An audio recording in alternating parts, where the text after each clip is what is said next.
galera, agora que vocês já sabem o que é a difração que ocorreu nesse experimento, a gente vai entender um pouquinho melhor, tratar de uma forma mais sutil a difração.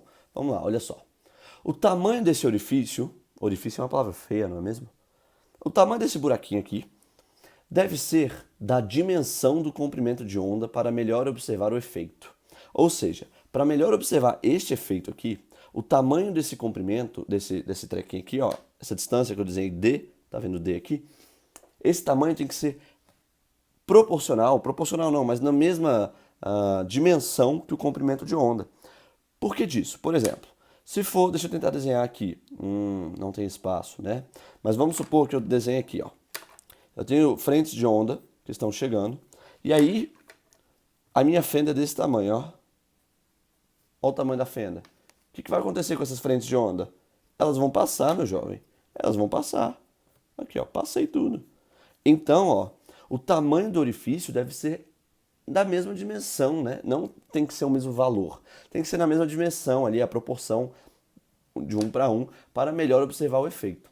É a partir da difração que Young fez o experimento, já comentei para vocês, né? A difração, a princípio, ocorre para qualquer tipo de onda. E esse, a princípio, você pode cortar, tá bom? A princípio, você pode cortar. Eu vou explicar o motivo de eu ter colocado esse a princípio. Bom, o som.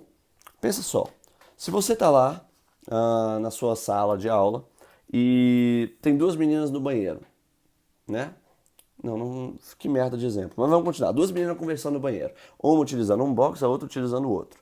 A gente não tem ali na frente entre elas uma parede, nem que seja de gesso, uma parede entre elas. Mas mesmo assim, elas falando uma de frente para a outra, a gente sabe que uma vai ouvir a outra. Qual que é o motivo disso? O som ele consegue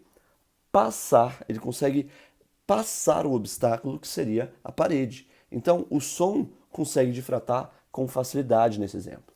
Mas e a luz? Pensa só, uma menina consegue ver a outra? Uai, mas calma. Como é que a gente enxerga? Quando uma onda de luz bate no meu olho, bate numa pessoa, reflete e chega em mim. E eu estou falando da difração, contornar objetos. A onda de luz contornaria a parede e chegaria no seu olho. Faz muito sentido isso? Não faz muito sentido. Quer dizer que a luz não difrata? Errado. A luz difrata sim, difrata. Mas ela difrata de acordo com algumas situações. A gente vai falar dessa situação agora, tá bom? Então vamos lá, vamos entender o que está ocorrendo aqui, ó. Quando lambda sobre D, o que é lambda sobre D? Vamos voltar aqui, ó. Lambda sobre D, neste desenho que eu quero. D é essa distância, lambda é o comprimento de onda, certo? Lambda é o comprimento de onda, D é essa distância. Quando lambda sobre D for muito menor que 1, ou seja, lambda muito menor que D, não difrata, certo? Quando lambda, né, passei o D multiplicando, quando lambda for muito menor do que o D, não difrata. Ou seja, quando D for muito maior que lambda, não difrata. Vamos entender aqui no que eu falei, olha só. Olha só, olha isso aqui. O D não está muito maior do que o lambda? Se o D está muito maior que o lambda está muito menor que o D. Faz sentido, né? Logo, o lambda está muito menor que o D. Se o lambda está muito menor que o D, a gente não vai conseguir analisar o efeito da difração. E é isso que ocorre com a luz. A gente vai explicar isso agora, olha só. Para se ter ideia, o comprimento, isso era para ser um lambda, o comprimento de onda do som, a depender da frequência, né? Porque quando a gente faz um som mais grave, um som mais agudo, um valor que pode valer até 2 ou 3 metros. Esse seria o comprimento de onda do som, 2 a 3 metros. Você concorda que a sua fenda, né, para poder passar ali, então aqui seria, o comprimento de onda seria 2 a 3 metros.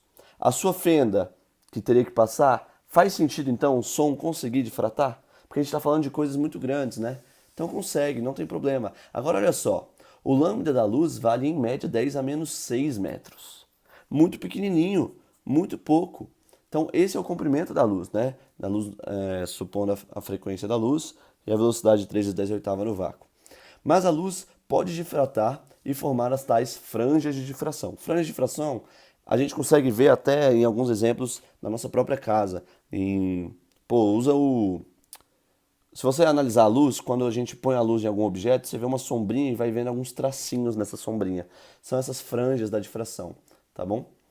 Então a difração pode diminuir a intensidade, como eu disse, olha só.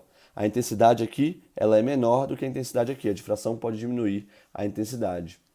E a difração não altera o comprimento de onda, tá bom? A difração não altera o comprimento de onda. Essa explicação que eu acabei de dar aqui é só para vocês entenderem que no exemplo que eu falei das duas meninas no banheiro conversando, elas não vão se enxergar justamente porque o comprimento de onda da luz é muito pequeno. Logo, a luz não vai difratar naquele exemplo, tá bom? Enquanto que o comprimento de onda do som é muito maior. Então vai uma dica para vocês. Quando a gente fala do espectro eletromagnético, essa parte de espectro eletromagnético, eu vou dar uma dica, chama assim, ó. É o Ra, Mi, Lux, G. Ra, Mi, Lux, G. O que é isso? Ondas de rádio, ondas infravermelho, luz, ultravioleta, raio-x e gama. Eu ponho o M, né? Micro-onda. Rádio, micro-onda, infravermelho, luz, ultravioleta, raio-x e gama. O que acontece? Isso aqui a gente pode traçar duas retinhas. A reta de cima sempre vale a frequência e a reta de baixo sempre vale o comprimento de onda, certo? Sempre vale isso. Então, olha só. Vamos entender isso daqui. Quanto menor o comprimento de onda, menos difrata, certo? Com comprimento de onda muito pequeno, não difrata. Então, com um comprimento de onda pequeno, difrata menos. Ou seja, à medida que o comprimento de onda está aumentando aqui, significa que está difratando mais. Então, a onda de rádio tem um índice de difração muito bom. Para você ter ideia, a onda de rádio é aquele que a gente fala de AM e FM. Então, vou pôr aqui, ó, AM e FM. É exatamente nessa ordem, tá bom? AM tem um comprimento de onda maior, FM tem um comprimento de onda um pouquinho menor, mas é maior do que a da micro-onda, que é maior do que a do infravermelho, da luz, do ultravioleta, do raio-x e do raio gama, tá bom? Todas essas ondas são ondas eletromagnéticas, ondas transversais. Lembrando que toda onda transversal é eletromagnética, tá bom? Então, ó, qual sinal chega mais longe? Eu tenho então uma antena, olha só, tem aqui uma antena. Estou emitindo sinal. Qual sinal chega mais longe? Se eu emitir um sinal AM ou um sinal FM? Lembra que aqui a gente tem um monte de prédio? A gente tem um bocado de prédio.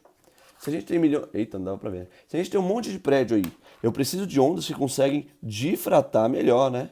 Que conseguem difratar para poder chegar, por exemplo, num outro local aqui que eu quero receber esse sinal. É melhor eu botar uma onda AM ou uma onda FM? Você concorda que a AM tem um comprimento de onda melhor? Se o comprimento de onda é maior, melhor depende do ponto de vista, né? Se o comprimento de onda é maior, significa que ele difrata mais. Por isso que as ondas AM alcançam sinais mais longe do que umas ondas FM. Deu para entender então o que é a difração? Então espero que eu tenha entendido, façam os exercícios e qualquer coisa, tamo junto.